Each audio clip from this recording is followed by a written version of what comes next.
Hi, I'm Jamison Utter. I'm the Principal Security Consultant for Infoblox, and I'm here to talk to you a little bit about our security ecosystem. Infoblox lies at the core of your network. We're aware of contextually what's on the network, where it's been, where it's going, and what it's talking to. The importance of our ecosystem is our ability to connect many unrelated security devices and give them information about threat and take information from them about threat that we can share with other devices. So let's dive into the ecosystem just a little bit. APTs, or traditionally also called sandboxes, take malware executables and they explode them so that basically they detonate them. And then they find out where they're going, what they're connecting to, what resources they're using, and report that back to Infoblox so that we're able to act upon those or send off to other pieces of the ecosystem to do things based on those threats. The TIP is a relatively new platform in the security world. It's a threat information platform. And what it really is an aggregator of threat data. So the way that Infoblox interacts with the TIP is to take threat information coming inbound from a TIP, think of it as a different feed source or a different way to get threat information, and also to feed information back to the TIP so that it can share and aggregate that threat with other pieces of the ecosystem. The SIM, of course, been around a long time, the Security Information Manager. The key to the SIM is more data doesn't always equal more context.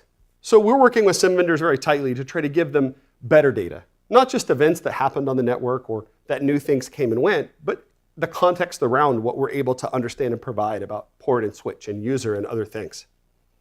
Vulnerability management is about quite a bit more than what version is running on a device or which plugin or IE has or which version of IE it might have. Vulnerability management really is about understanding the attack surface of an endpoint or the attack surface of a server by scanning. And their great weakness is not always knowing what's on the network and what to scan.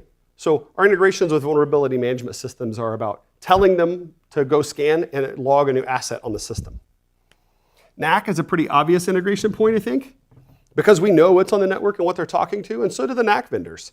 So working in concert with the NAC vendors, we're able to create a two-way communication that gives us a deeper sense of identity. That is, a certain user being mapped to a network resource or to a port, and be able to provide a two-way communication that stops people from getting on the network that are doing bad things, or just creates greater indicators for us.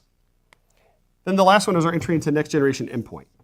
Next-gen endpoints go far beyond the idea of fingerprinting malware and identifying things based on simple algorithms. Next-gen endpoints actually monitor the endpoints and provide visibility down to the thread and process. So when you couple that with Infoblox's knowledge of what's happening on the network to the knowledge of the endpoint, you get a really clear contextual picture of what threat looks like.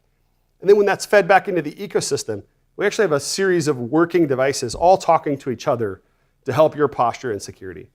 So I hope from this you'll understand a little bit about our approach to the ecosystem and why it's so important to us.